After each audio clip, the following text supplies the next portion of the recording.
Hi guys, welcome to NovemberFoxtrot. You're here with the two mics. Unfortunately, we've had a few of our other guys temporarily indisposed. They're on their way. Well, we hope they're on their way. Lance is definitely on his way. Not sure about Paul at the moment. But yeah, so, oh, right, no, Lance, I'll just add him in now. Hi, Lance. Yo, how's it going? Not too bad, not too bad. So, yeah, just doing a quick introduction. So, I'm Mike, Mike Fraser. I go by 9Volt. Mike, if you'd like to take a next. Hello, I'm Mike Marden. No surprises, I go by Mike Marden77 on Instagram. Nothing, no call signs, no flashiness involved there. I think, you know, what you see is what you get. And Lance Marcel, also the Punish one on Instagram. Reason for the call sign was trying to keep the airsoft separate from the personal, but it's just sort of blurs into one now. So either works well for me. So yeah, welcome along, everybody. Cool. So this is a bit of a rebrand from last week on the basis that we had a slight technological fail. So this is, you know, brand new episode 1.1. Yay! So we're probably going to cover some sort of grounds that we did a little bit last week, because this one will actually go on YouTube this week as well. Yeah. Think of it as like that Dad's Army episode that, you know, was kind of lost in the early era when they had a bit of a clear out, and then yeah, so we're like that. So first off, I was hoping we could talk about kind of any little stories of how you got into airsoft or MilSims or anything exciting like that, like a little personal gambit. So staring at Marden. Yeah, some sandwich between the pair of you. So I suppose there's two parts to that question, isn't there? How did I get into airsoft? Best mate of mine just decided to give it a go. You know, so just you know, gave me a shout one day, and I was hooked. You know, hooked before sort of even started. Really, he told me about airsoft. As you do, you go online, do your research, and I thought, you know, this suits me. Dressing up as a soldier, you know, running around in the woods and shooting your friends is appealing. You know, so sort of that was my start. That was 2015. You know, went sort of regularly skirmishing for a couple of times a month for majority of sort of sites across Kent. Sort of found myself going to one particular site more often than not, and just enjoyed it really. And then the marshals sort of started talking to me about what a MilSim was, you know, and would I be up for it? And they was doing a bit of a tester of a 24-hour. Yeah, signed me up. Sort of went on my own. Sort of got sort of put along with a sort of like-minded bunch of lads, and sort of went from there really. Sort of had a really good 24 hours, really enjoyed it, felt I pushed myself personally and wanted to do more of it. So, you know, lo and behold, the 24 hours become 48 hours and beyond really. So that was 2016. You know, I like to think I've done a fair share of sort of local MilSims. You know, I think part of for me for 2021 is getting out to more events and more sort of far-reaching events away from the local haunts in Kent as well. So yeah, but that's me really. So brilliant. Obviously, looking forward to gassing and chatting all things airsoft and airsoft MilSim on a weekly basis. Very nicely done, mate. Well, from my point of view, I sort of stumbled across airsoft, if I'm honest. I family business, dealing firearms, this, that, and the other, etc. No names mentioned, of course. And I got a call regarding a Umarex MP5A3 two-tone, blue-black, and a Beretta 92 orange and black gas blowback pistol. I wondered if it was something that interested me. I'd never heard of airsoft at the time, and a friend of mine, Daniel, who's also in our 013 Alpha Punishers team, he'd done it a couple of times beforehand and sort of said, yeah, it's actually really, really good, and it's probably right up your street. And I thought, well, look, we've got this deal, we get this and that for £150, something like that, whatever it was at the time. He was like, yeah, that sounds great, let's do it. So we got these little two-tone MP5s and a two-tone sidearm. We took ourselves off to I think it was Apocalypse down in Sittingbourne, was for our first event. And yeah, never looked back, really.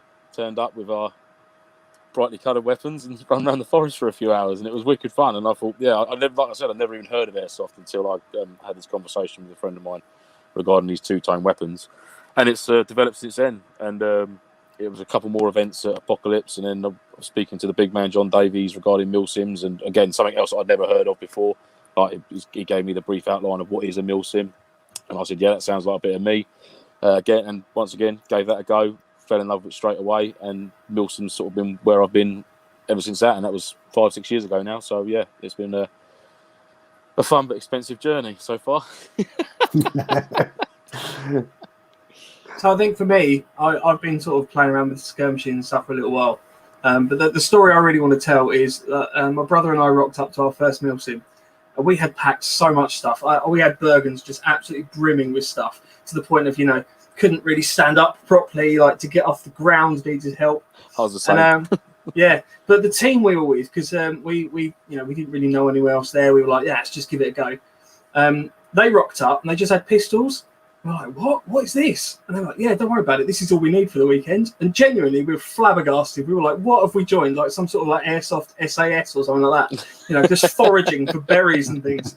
So we got all the way up the other end of the site. It took us about half an hour to lug all of our stuff up there because they were also moving tactically. Which try kneeling with a Bergen on that was weighed this heavy. I mean, it must have weighed a ton. Trying to kneel and then get back up again. It was an absolute nightmare. Got up there and they parked their car at the back of the site. So literally all their stuff was just like within walking distance of their like a 2-minute little jaunt. I was like, oh absolutely nailed it. So yeah, this was also Apocalypse, back when they had Zone 2, I think. The far one open. I think for anyone who's getting into airsoft, Apocalypse seems to be that baptism of fire, especially that sodding hill, first hill. It makes or breaks you, doesn't it? By the time you're at the top with all of your gear, whether it be skirmish or from a MilSim, you're either thinking, this is great and this is for me, and I push myself, or you know what, I'm a little bit too old, I'm a little bit too unfit and too fat for this. Because I usually just sit at the bottom and wait for a 4x4 to come past and just like, wave, excuse me. Yeah. So, Mike, I don't know if you were at the Falklands one they did there.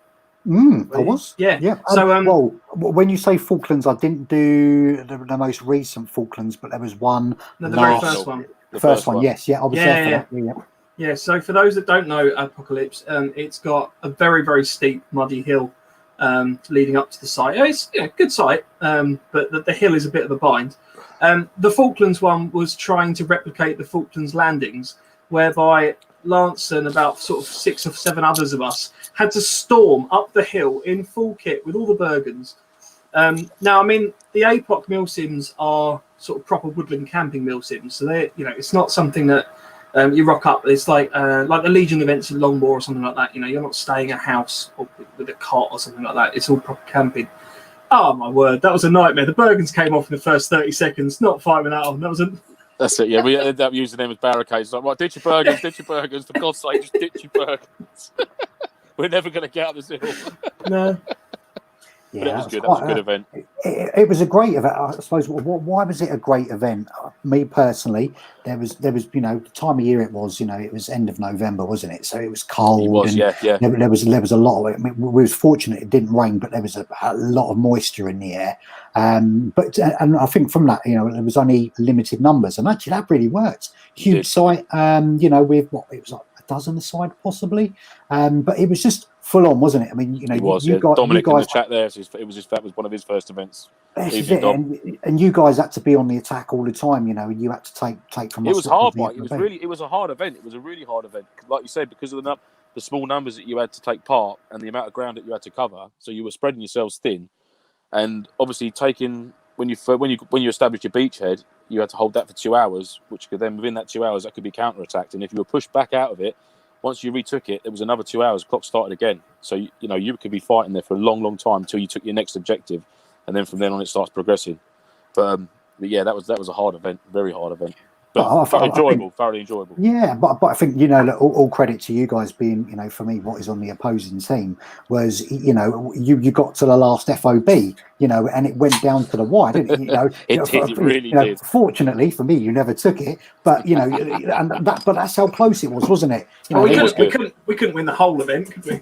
Well, exactly. 9 out of 10 ain't bad, is it? And if I think from anyone that's familiar with that site, there is a lot of structures and a lot of FOBs. So to cover all of that ground with limited people and to get to the final fob, before index, was commendable. And again, that final fob, Mike, it's another hill to fight up with that fob, isn't it, Mike? Yeah, that's an absolute shit, that one as well. And you're shot by that point, you are literally shot to pieces, aren't you? The legs, the knees, the ankles. It's like, I can't do that. Don't make me go back up there again. Just crying your way up the final result. Yeah, you're suddenly reminded again of how old you are, or how old and how unfit or how fit you think you're not. So, Yeah. but yeah, that was a good one, and I think look, for a lot of people joining, it's do a bit of research on MilSims, isn't it? Because they vary so much. We're talking about one which was 10, 11 aside, given the time of year, but you guys, me, we've been to ones where there's 60, 70 people type of thing, so they do vary. And like you say, that Falklands event, I think there probably could have been more people attended had it been a different time of year. But again, you've got to remember, if you haven't got the kit or the experience sort of thing of being outdoors in them temperatures, where during the day, it could sit quite comfortably at 9, 10, but then it can drop to below freezing at night time, and you're not really set up for that, then you could cause yourself a lot of problems. And I think a lot of people took the smart decision of saying, look, I'd love to take part, but I'm not quite set up for that sort of event yet, where it's a bit more of a harder routine. And I need a bit more, winter kit, if you like, rather than being able to get away with a jungle bag and this and that during the spring, summer months. So I think people made some good decisions to not attend it, not because they didn't want to, obviously, but obviously to wait until they got the correct kit. And obviously keep them safe, and obviously they're not going to be relying on other people, and it's obviously stopping the game for them as well. So kudos to them. And obviously, since you've started MilSim, are you in a position to say you've got all of the correct kit now, or is it still evolving? Oh, go on, Mike. You can't ask an airsofter if they've got enough kit. Blimey. He didn't say that. He didn't say enough. No, but he said, yeah.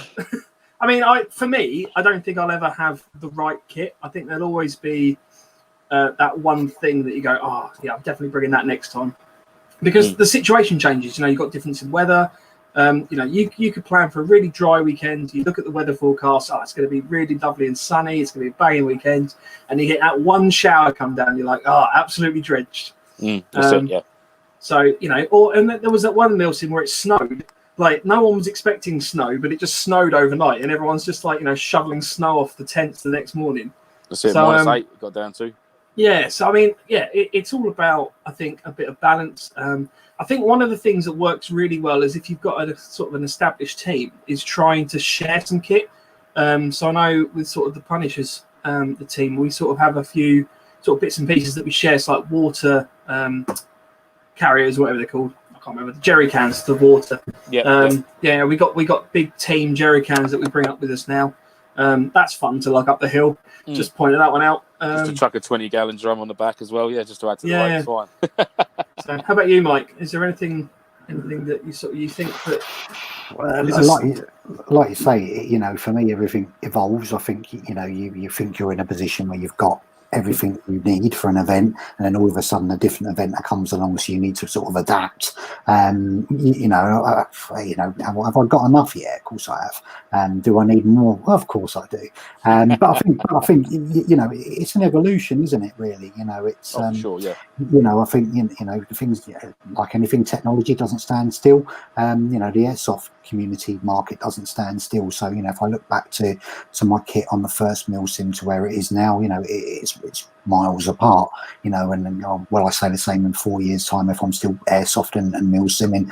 Absolutely, things would have changed. So, but I must admit, 2020 being a very, very strange year that it's been.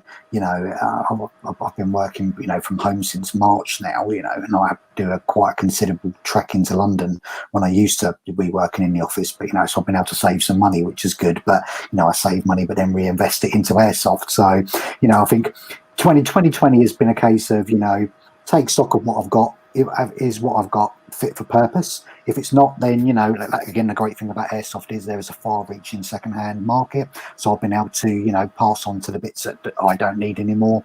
Obviously update and evolve the bits that I do want, and then obviously looking forward into next year to say, well, actually, what type of events do I want to be doing? Then I can actually start to plan kit for that as well.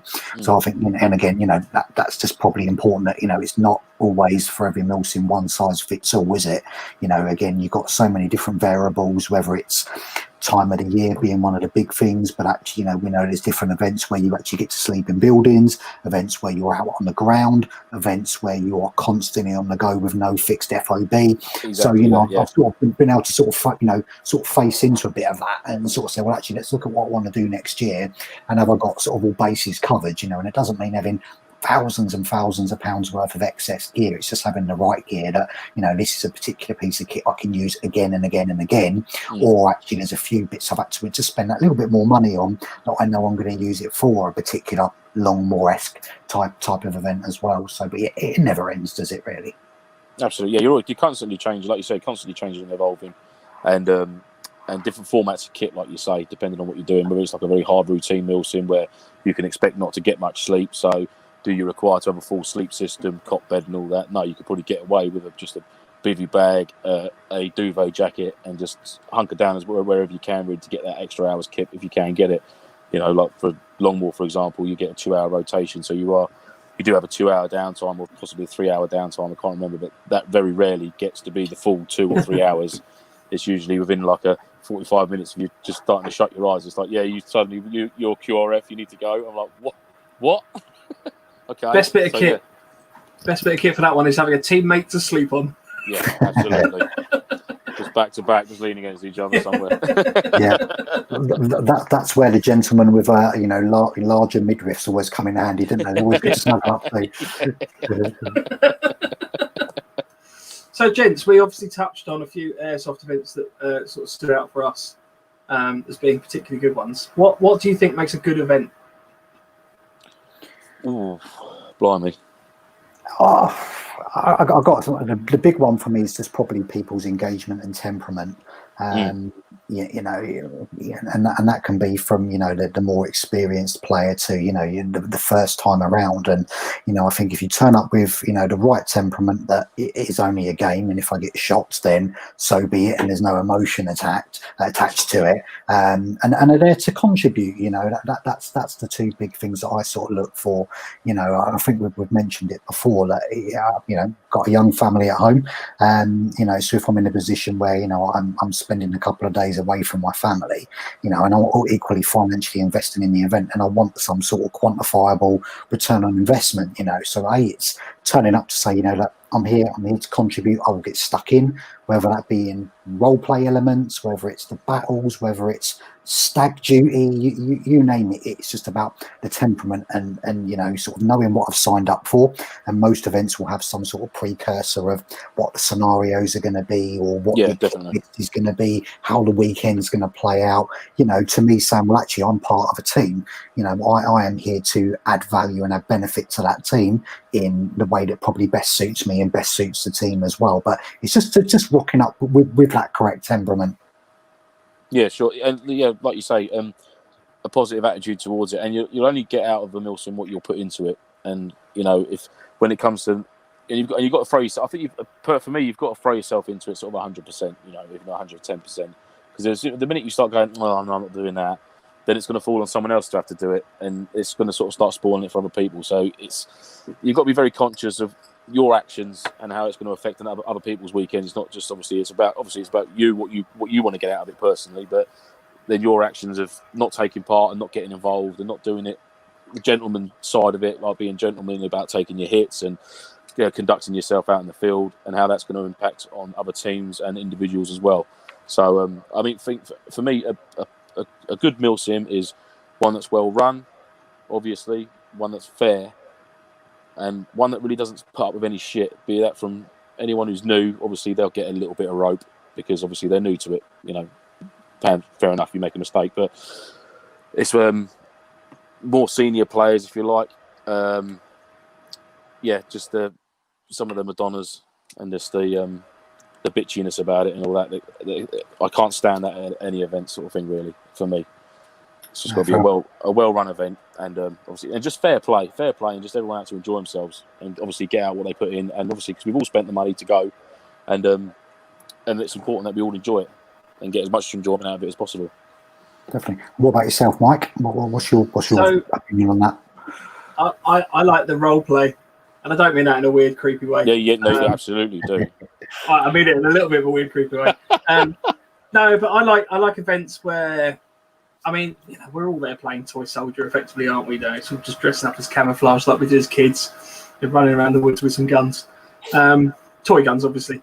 But for me, it's like some of the events where you are if you're playing as NATO, you know, and you're patrolling through a town, and there's an actual market with people trying to sell you sweets, or like fruit in our case. Yeah, fruit and veg. Oh yeah, Very honestly, the most fruit I've ever eaten has been on a MilSim event, and it was one of the ones again APOC where somebody just rocked up with an entire grocery stall and just sort of started selling. It literally was grapes. crates and crates of fruit, wasn't it? I've never had that much fruit in my life. Yeah, and you know, and the vitamin C intake for that weekend was fantastic. Yeah, some pineapple. We was quite fortunate that one of the guys who was on was Taliban. That the DEA cartel? Or was that Taliban? It was Taliban one. And a guy called Felipe. I think as part of his job, I remember now. Yeah, he's involved. You know, I don't know. You know, I can't really comment because I don't know. But all I know is that, you know, he regularly comes up with lots of fruit. And you know, and I think it was just great to say that, you know, he bought the fruit and everyone helped themselves. You know, NATO and Taliban alike, you know, over the weekend, but B, you know, it coming as a bit of a prop, and B and C, you know, we blew some of it up a few times. So well, that was what I was just going to say. I think someone did get an exploding orange to the face when they some genius thought it'd be a great idea to plant an IED under a tray of fruit, and that was priceless. Yeah, I think that was actually Dan who got that. Yeah. We just got a comment from someone called Louise, just saying that the Punished one's definitely got enough kit. That'll be the wife, baby. so she has no idea. Just off the record, you know, I'm not sure your wife's not listening now, but remember, everything in Airsoft costs less than £100. Absolutely does, of course, of course. Well, we won it in a raffle. Yeah, it was a giveaway. Yeah. Oh, my best one's usually flash sale. Yeah. That's a flash sale. Oh, was it? Yeah, absolutely was. This is it. Or you've been gifted it, you know, obviously sponsorship and all of that. Yeah, anything from now when it turns up. Mike Marden gave it to me. There you go. So, Mike, changing the topic of conversation slightly, I believe you brought something to talk about. You brought some show and tell. Well, I did. I suppose, you know, it was one of those things that in Airsoft, everyone talks about what is your one essential piece of kit, you know, and it doesn't have to be high-end Gucci, you know. To try and find something to talk about. Do you know what? I was going to bring my chair, but it's downstairs. I'm just not going to go. I think we had this. So for me, you know, I don't know. I've got live props, etc. So Rager Files just saying that his Scarlight was £50. Absolutely, that's bargain in the century, mate. Yeah, actually, that's quite expensive for the TM Scar L. So for me, you know, for show and tell, you know, what is my one key thing for Airsoft that, you know, is just the dependable sort of trusty steed. And for me, it's one of these, and I don't know how well it's going to come out on the camera. But it's called a gas pedal, which, you know, some people use it, some people don't. So I'll get it for better context. So it's a gas pedal. It's made by a company called FMA that does a lot of repro stuff, and it's like you can get them for like a couple of quid. So for me, you know, what actually is it, and what is the benefit I actually get from it? So again, going back to the prop piece, let me just do a quick bit of adjustment. So for me, the gas pedal, it goes onto sort of any sort of 20 mil sort of Weaver Picatinny mount. And again, I don't know how well this is going to come out. So on the side of the gun, where are we? Hold on. Let's go back this way. Here is the gas pedal, just up here. So some people will have a foregrip. So I don't like foregrips. I find when you're holding a foregrip and holding your stock and that, you know, and the trigger, I feel that when I've got it on a foregrip, it feels very, very unnatural for me. I just don't like holding things like that. It feels uncomfortable. So for me, the foregrip, the gas pedal, just allows me to wrap it round the end of the barrel much more comfortably. And it's a much more sort of natural position for your hand. Now, I think obviously, how did I get into this? Well, I think it probably started when I bought my Tokyo Marui MK46, their LMG, which is it's an exceptionally heavy gun. You know, for me, I'm quite small, so I haven't got the longest of arms in the world. And actually, I found when you know, I wanted a foregrip on the MK46, and it was here. but then you had the magazine, obviously your box mag here, and it was a real sort of unnatural sort of hold. So I guess just went for the gas. It's a real wide frame holding the like Yeah, 249, and for example. so this is an SRS which I've got, but it just works on everything. You know, for the SRS for sniping, it just allows me to have a real steady hold of the barrel. On the MK46, it's just a much more comfortable position to be holding. And I've got a Scar L as well, which again is a bit of a bigger gun. And again, for me, it just feels like it's a bit more of a natural holding position with my thumb just over the top, like, you know, like a gas pedal, and I can then wrap the barrel underneath, and it's just so much more comfortable. And for what is like a couple of quid, for me was just an absolute sort of revelation of a piece of kit. And you know, it's the one thing that whenever I'm buying a new rifle, you know, not an SMG, anything bigger than that, because you know, SMG, you can see no benefit of it. But for me, it's just for a couple of quid. Repro, it just sits, it feels natural, and it just means I can hold the gun a lot more steadier. Sniping, it's brilliant because you don't want too much movement for the variation of your BB trajectory. And for the MK46, it's definitely a comfort thing. And then for the Scar, again, it just suits. So yeah, that's for me, really. Nice. Rageophile was just asking, does that not make my forearm ache after holding it a while like that? It doesn't, to be fair. Again, it just feels a bit more of a natural hold. I'm just trying to picture. So what, does your thumb run linear down the side and then your forefingers run underneath? Yeah, but if I was to do... But that's not too dissimilar as to how you'd hold it. For Standard, me, it just feels, for me, when I'm sort of... it looks a bit rude when I'm doing that. Gestures on this are amazing. So if I'm just holding it... Yeah. So for me, because you're sort of like that, aren't you? You've got one on the trigger and you've got one on the front. So, you know, some people will prefer to hold it like that. And that for me doesn't work. It feels like Mike, stop it. Not you, the other Mike. So for me, that position holding a foregrip doesn't work. And again, like I say, the driver for me was that when you've got the MK46 with the box mag sort of hitting my forearm anyway, it was a completely unnatural fit. So just to sort of like hold it up like that, I'm actually sort of supporting the rifle barrel with a lot more sort of weight. Look at that, Mike's loving this. We're loving the hand. I'm not looking. I've got my hand up over that side of my screen, so I can't see. You know, does it make my forearm ache after holding it a while? Not that I know of. You know, for me, it's just probably a personal preference thing. It's the way that I prefer to hold the rifle, hold the barrel of the gun. It has its advantages for when sniping because I just hold that barrel dead straight and without any movement. And if the MK46, it's a real comfort thing. But as I said, it's personal preference. And you know what I would say is, you know, for the sake of a couple of quid, you know, try it. You know, definitely worth a try, I think. Yeah. You know, just you know, and so yeah, that was my effectively, you know, my show and tell. I could talk about the SRS in the background all day long, but no, you know, it's not an essential. You know, the gas pedal for me is the essential. That's a great quirky little item. Yeah, I love things like that. Things that make your game better. Absolutely. Did that come off like a proper shop website, or is it like a online auction special that we can't comment? No, well, yeah. I mean, to be fair, it was. I took a trip down to Camo Raids, and for anyone that may or may not be aware of Camo Raids, they're a airsoft specialist, and they specialise in Tokyo Marui, based in Essex. And it was just in their showroom. You know, it's one of those wonderful showrooms. You walk in and you've got 3 walls worth of Tokyo Marui, and for me, that's just, it's like heaven, to be fair. And I just saw one, and I was like, you know, and it was on a Scar H, and I sort of said to one of the guys there, so, you know, what's that? And he's like, a gas pedal. And I was like, what's the benefit of that? And he said, well, pick it up and try it.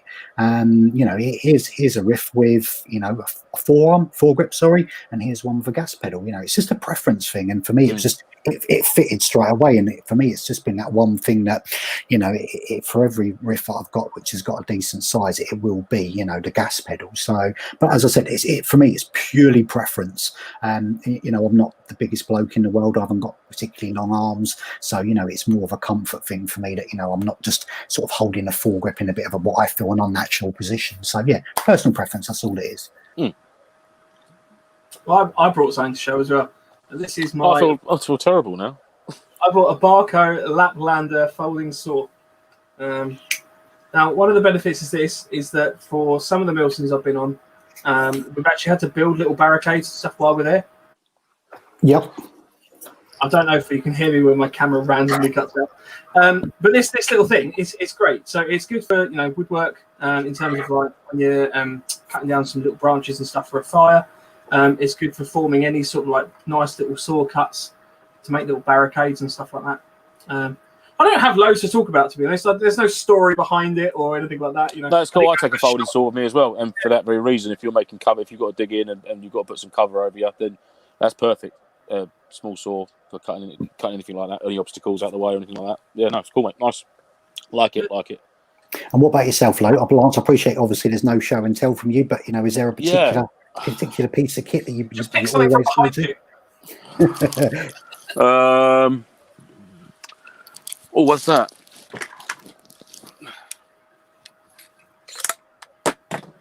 Show a free grenade launcher. There he is. Under barrel? Yeah, underslung.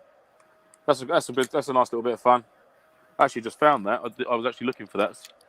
And, over there. What type of things do you run for it, Lance? You do moss carts or tag launchers or mainly just the where's that gone? I just dropped it. Give me 2 seconds. Hang on. Sean's just commented a bottle of bud. I mean, yeah, definitely an important item. To be fair, we should invite Sean onto the stream.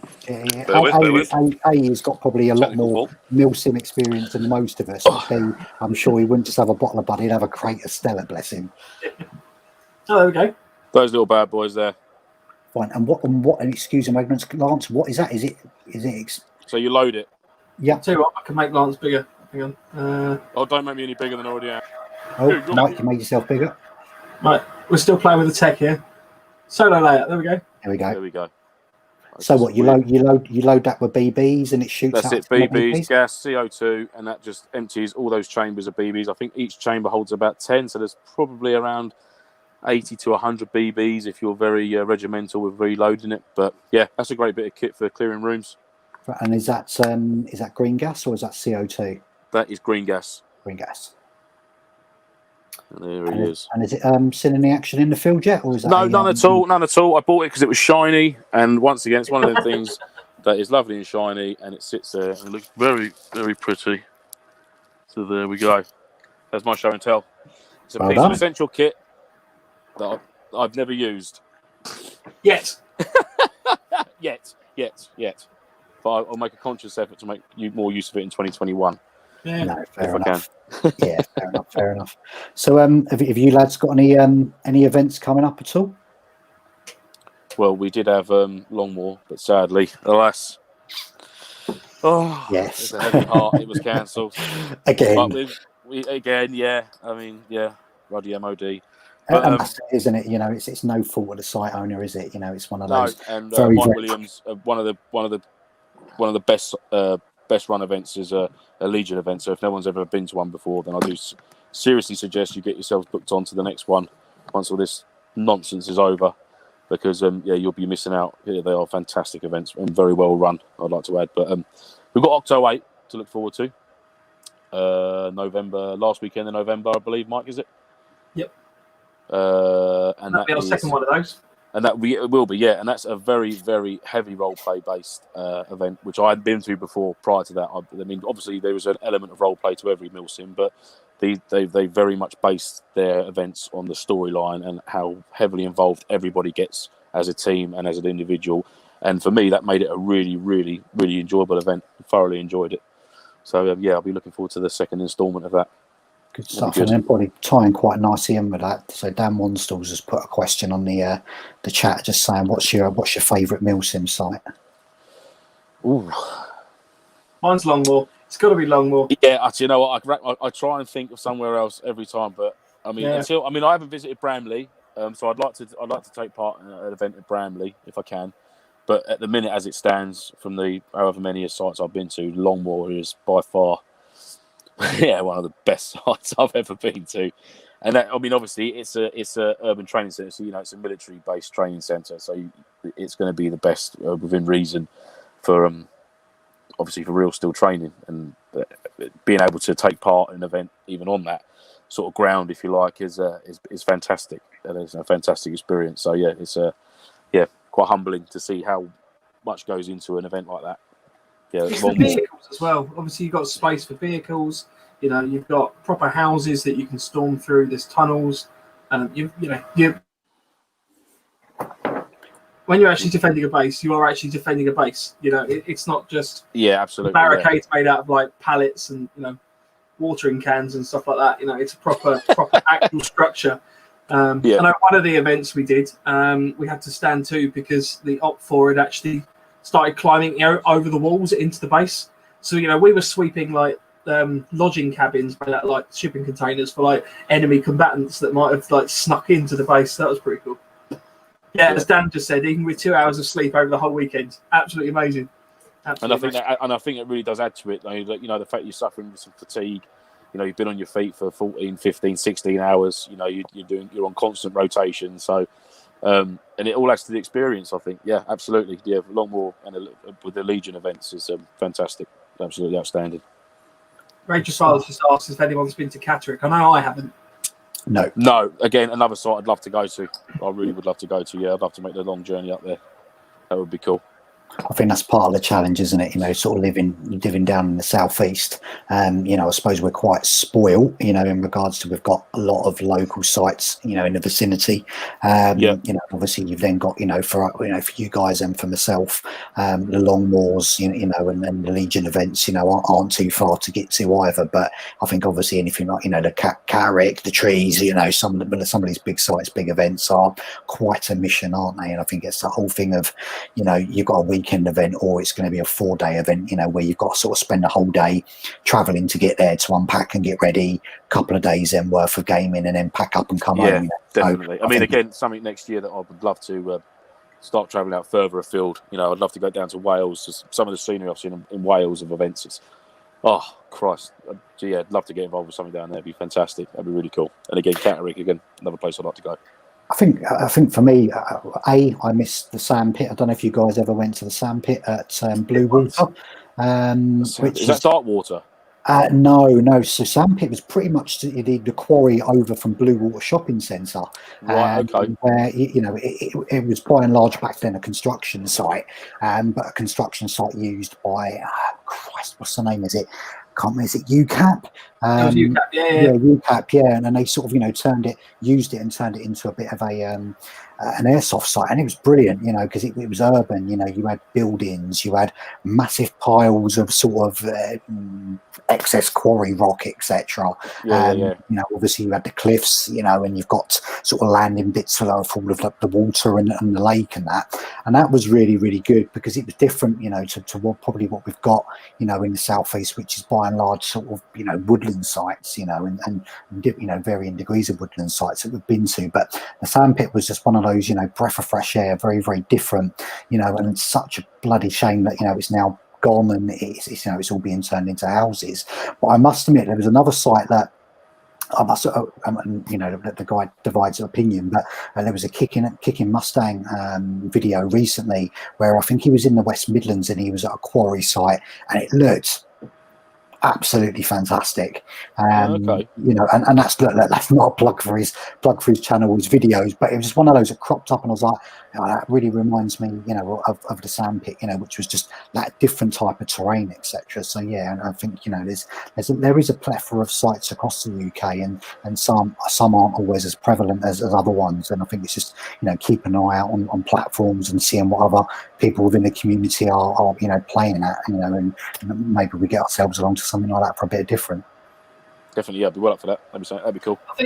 I think there's also like just let's not poo-poo little sites as well, because, you know, whilst you've got Longmoor and you've got all the MOD sites like, you know, and Catterick and sort of places like that, I've been to some really good MilSims and sort of like battle sims and sort of even I don't know, it was like some sort of extended skirmish they called it, because, you know, we haven't got enough categories between skirmish and MilSim. That one as well. But it doesn't matter actually on the site. You know, the site, it's more about how the events run, and to me, it's having enough space to run a proper event. You know, there's no point in having a really tiny site and trying to run a MilSim there, in my mind, because you can't maneuver. You know, a lot of MilSim is not just contact. You know, you've got that kind of recon element. You've got that, right, we're going to go over there and get in position, and then you sit there for an hour, nothing happens, and then you get into contact. You know, you've got to have that space to have that kind of play.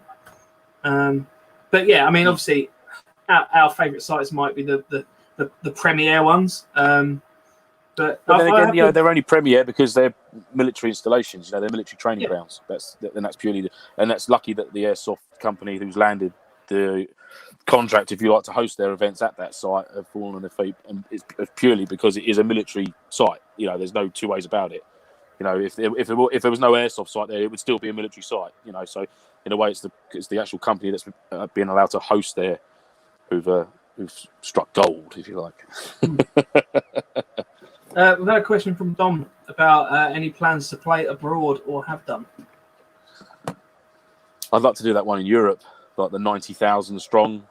Yeah, with the vehicles and the tanks. Oh and the my trucks. God! Have you seen the video? Yeah, that is insane. What was that called? Oh. I don't know. Is that one of that's one of the more Eastern European ones, isn't it? I don't know if it's Poland way or it's definitely out east way. Yeah, but it's Border War. It's called Border War. Border Wars. That's the one. Yeah. So the one that I've seen quite a few times, I think it's based in it's either France or it's Belgium. It's an old disused World War II site, you know, which is sort of all ruins. And again, you've got the tunnel. You've got sort of again, it's all multi-leveled as well, isn't it? You know, you've got your sort of your tunnels and your fortifications almost built into the side of a hill, and then you've got the opportunity to go on top of it, in it, around it. You know, yeah, I think incredible. Kenny, our lead sniper in our team, he went there a couple of years ago. I think it's I want to say it's a Napoleonic fort in the forest somewhere in France, and it is in France, yeah. And he said that's an epic site, an absolutely epic site. And the guy who runs that is outstandingly helpful and a very nice gentleman. Apparently, everyone was very well looked after, and he's spot on organizer. So another place I'd like to visit as well. It's probably one of those things as well. I think, you know, if we was to get a bit, and again, you know, I think, you know, we've caveated, you know, what November Foxtrot is, that none of us are pro MilSim players. You know, we're all, absolutely, you know, we're all on a journey on this. You know, and I can only speak for myself, but I'm a very local MilSim player. If people understand what that is, but you know, I think it's one of those that, you know, if I'm to become a little bit more educated on the logistics involved with doing an event in Europe, and if it is quite straightforward, as you know, as long as your riffs are clearly marked as a riff, and you can put it in a, you know, your pelly case in the back of a transport car securely and safely, and drive across to a France or Belgium, then, you know, for me, absolutely, you know, it would be a fantastic thing to do. Definitely, yeah. What about so Cameron has posted, are there any sites that you wouldn't go back to? So I think we're all going to avoid saying specific sites, because, you know, we'll have honest reviews, but let's not, you know, purposely be critical. What I would say is there was one event that I went to that I'm not going to name the name of the event or the location, but the other team went home. So it was a DEA versus cartel event. We were the cartel in this particular one.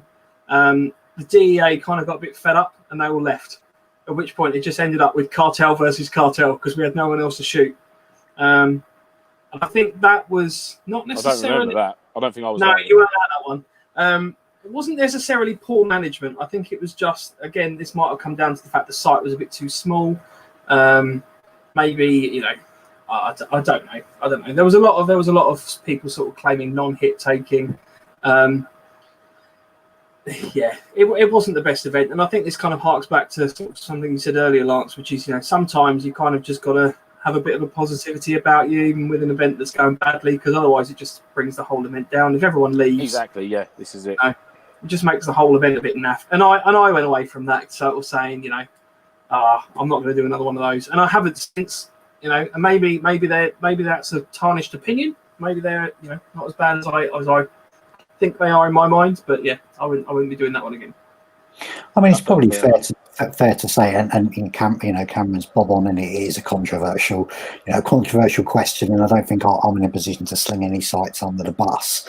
But you know, what I would say is sometimes you get a feel for how an event's going to go within probably the first 5-10 minutes of turning up. I always remember, you know, it was one Sunday morning, and I went to a particular site, you know, and I drove up into the car park, and the marshal, in his own words was, you know, we've got like excess of 170 people today. You know, there's a certain group of individuals, you know, who have caused a few problems in the past, and they're all here again today. And I think it was that point he thought, you know, I honestly said to myself, fuck this, I'm going somewhere else. And literally I just turned around, you know, and I think that's part of my own temperament to say, you know what, my temperament, how I'm feeling this morning just isn't fucking ready for this. So I actually fucked off to another site. and that site is a small site, and there was probably, I'm going to say 20 people on that site, but I really frigging enjoyed it, you know. I bet it was a brilliant day as well, though. And it just worked, you know. It just worked for me, you know. And like I say, it's one of those that, you know, when that particular marshal said that, I just thought, yeah, today for me is going to be a little bit of a, again, excusing my French, it's going to be a bit of a clusterfuck. There's going to be loads of people either moaning that you haven't taken your hits, or calling out, oh, you should be taking your hits, or, you know, no, that particular day, that particular time, you know, turned on the toes, went elsewhere, and had a fantastic day, you know. And actually, sort of, I was glad I did, because I've never been to this other site before, you know, and it was a very, very, very different type of operation, you know, but it was quite a family orientated site. As I said, low numbers, but I had a fantastic day. You know, it's one of those days, you know, for me, you know, what do I like skirmishing for? Well, a lot of it is just to hone my skill, you know, hone my craft. And, you know, that particular day, it was, you know, I just, you know, sniper with myself, and just been, you know, just dialing in the sniper and, you know, picking off people from a bloody good distance, really, and it worked for me. So yeah, I can't say that, you know, there's any sites that I wouldn't go back to, because there's probably too many variables. But I think, you know, just A, know your own temperament, and B, you know, read the site within the first 5 minutes, because, you know, if you're, again, for me, if you're spending that time away from your family, then, and spending your money on a site, then, you know, I want a decent return on my investment. And me leaving sort of halfway through the day pissed off and wound up isn't how I want to spend a weekend away from my family. No, exactly, yeah. And like I'm saying, for like, especially for like a MilSim event at a site, because it's always on a knife edge. It could go one or two ways. It could be fantastic, or it could be, you know, crap. And it's like, oh, you know, and to judge a site on one of their events, I think that's quite difficult. I mean, obviously, if it's a genuinely crap site, like if you're going on like the facilities they've got available, the staff they've got there, their attitude they've got towards the players, how people are treated, and things like that, then yeah, you could genuinely class it as a crap site and I wouldn't visit it. But I don't know if I could base not returning to a site on one of the events that they've hosted, you know, unless there are the variables that I've just mentioned in there, like, you know, unwelcoming staff and the facilities being pants, you know. Irrelevant. If the event was rubbish but the site was really good, it'd be really difficult to say, oh, no, I wouldn't go back there again, because you don't know, you know, maybe they're just finding their feet. So it's, you know, it's going to be a tough one to just come back from an event. I mean, I would never slate if an event was completely pants, and it was, you know, purely because of the way it had been organised, or it just hadn't gone anywhere, then I'd be sort of mindful of whether I just come back and say, I'll be honest and say, yeah, look, it wasn't a very good event, it didn't work out, but, you know, hopefully it was their first or second event at that site where they've been hosting a MilSim or a Battle Sim. So hopefully by number 3, if everyone still stays behind the event and behind the company that's hosting it, then by number 3, hopefully they'll have it nailed down and everyone will be enjoying it. But again, it's personal preference, and not everyone's going to enjoy it, you know, depending on what taskings they've been given and things like that. You know, it's but I certainly wouldn't say that latrine duty for the weekend. Yeah. You're barrel boy burning the barrels. Get out there. Here's some diesel now. Fuck off. But yeah, it's a difficult one. Like for saying a site I wouldn't go back to. I don't think there is a site that I'd never go back to as such. But there may be an event organizer that I probably wouldn't deal with. There might be one or two of them kicking about. Certainly, there probably is actually. Yeah, 100%. There is one or two of them. So Rager Files put up, you know, again a good comment on there, just saying that his nearest site is an old open prison, but obviously because of COVID they're now limiting the numbers, but actually with limited numbers is actually making for a better day. So I think that's you know, it's a really, really interesting comment, isn't it? You know, and what I would say is Rager File, that, you know, and that you've contributed this week and last week, so thank you, you know, for you know, giving us a second chance when we had all them tech players. But I think I think you know, that for you is probably, and I appreciate you mentioned last week, Rage File, that, you know, you want to get into MilSims, and I think that for you is your mindset's, you know, beginning to adjust as well. You know, once upon a time a skirmish with 300 players, you know, may have been the greatest thing, but, you know, I think the more you sort of transition into onto Battle Sim and get into MilSim, that actually you find lesser numbers. You know, where we stand here is had to go and find the opposition. You know, and I don't know about you guys, you know, I really enjoyed a recon. You know, there was a MilSim we went to, and you guys were there as well. And I think, you know, part of the task for the day was, you know, having to go and do a ton of recon, and from like 8 o'clock in the morning till sort of 1 o'clock in the afternoon, we hadn't shot anyone.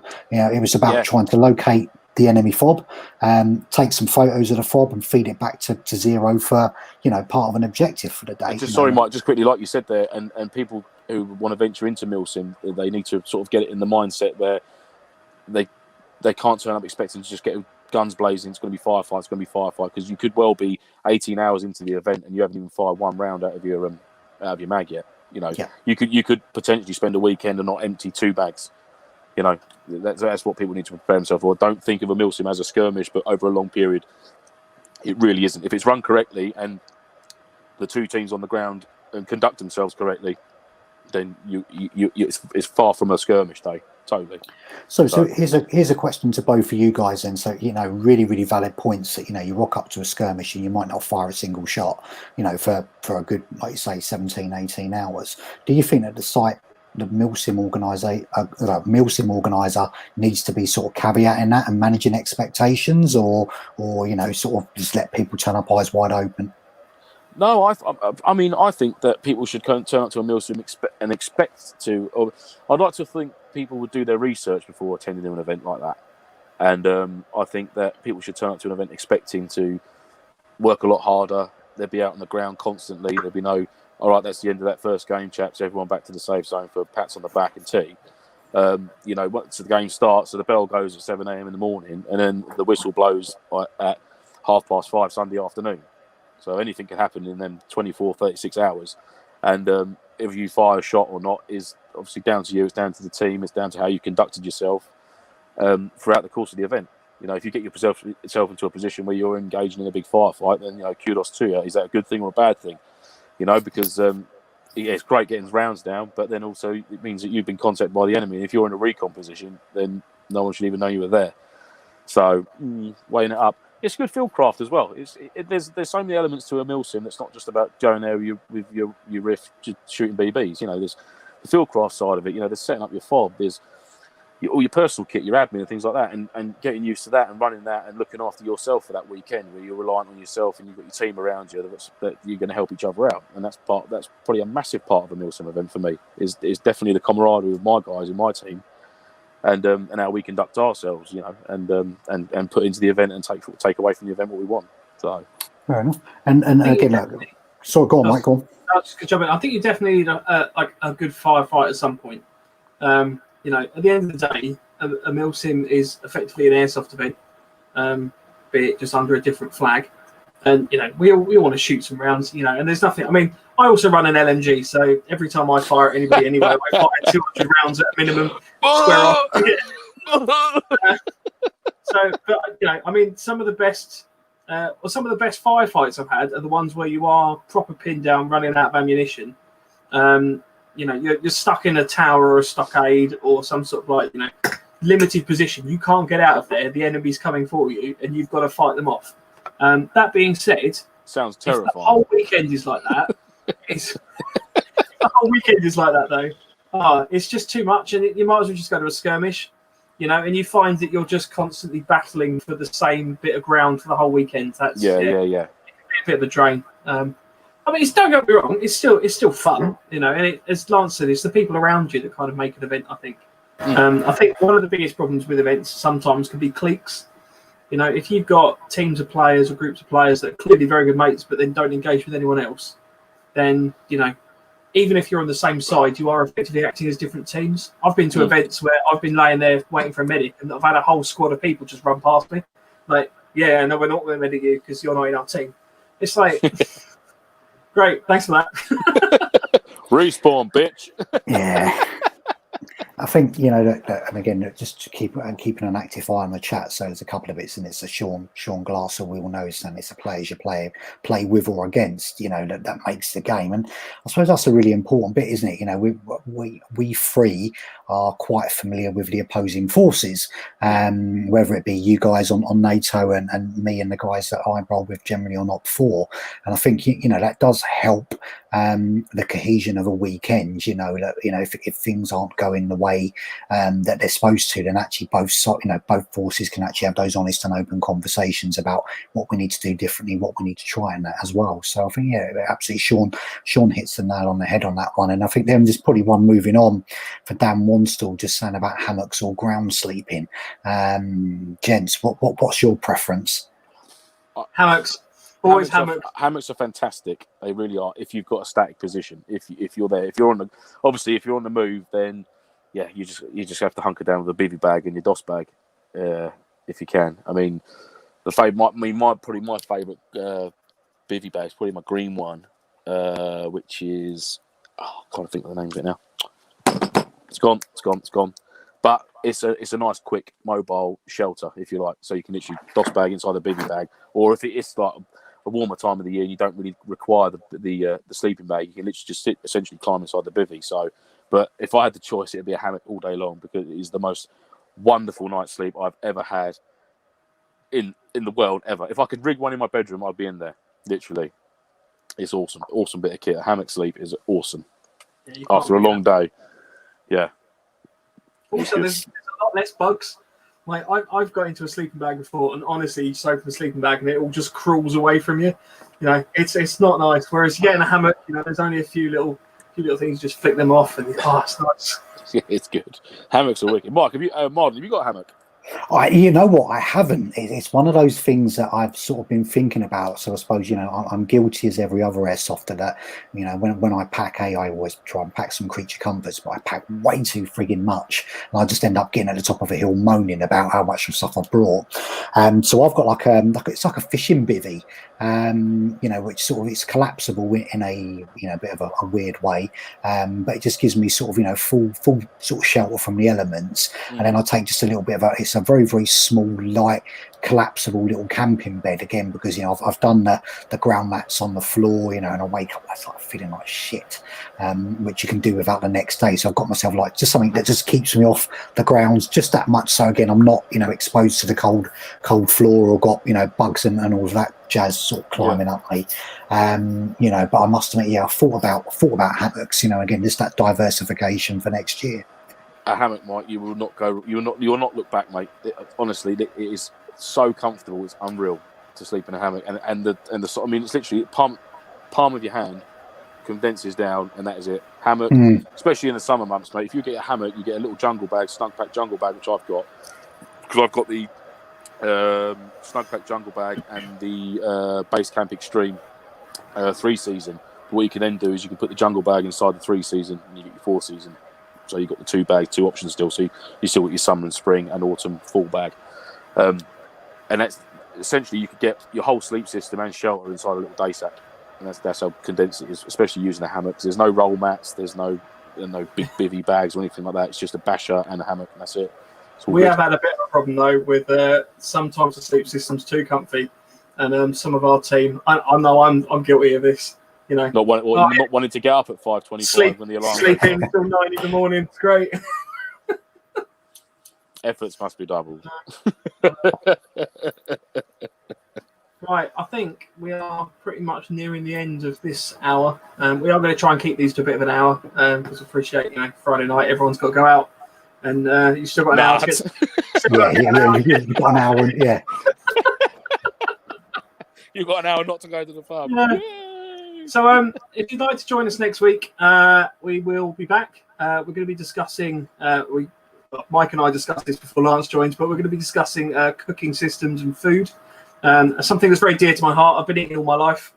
It's one of those things. But, it does make a big difference having nice grub after you've been running around for sort of 10 hours straight.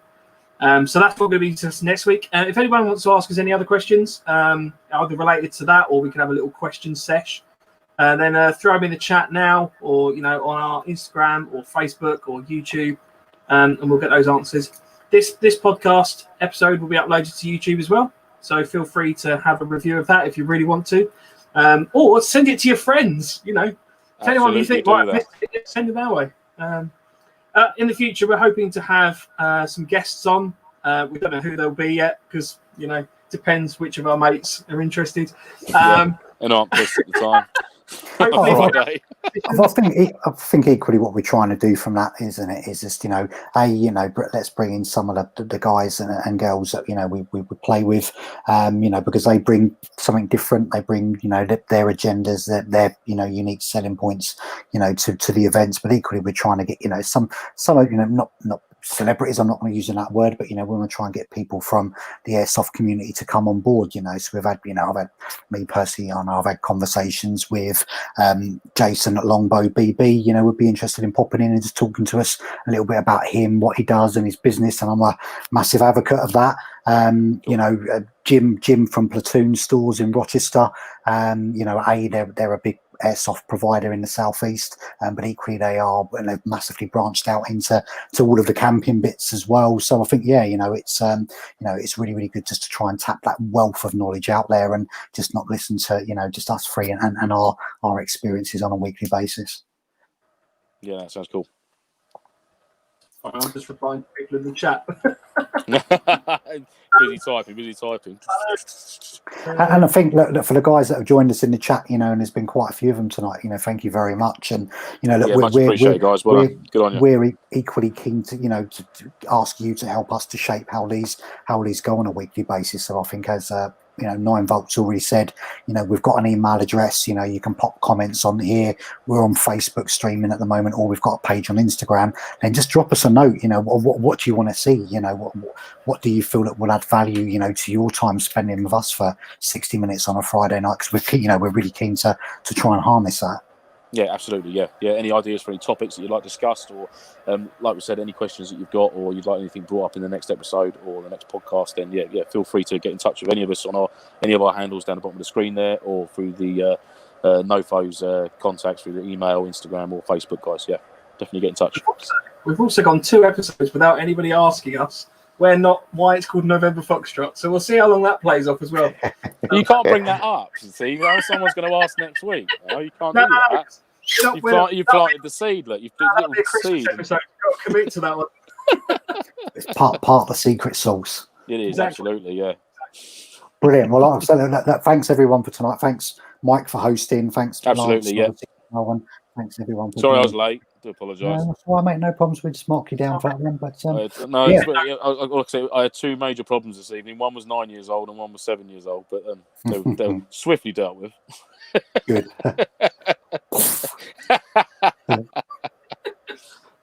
All good. Cool. Right. Thank you everyone for joining. We'll see you next week at 8. Brilliant. Thanks a lot. Cheers, guys. Cheers. Take Bye-bye. care. Be safe.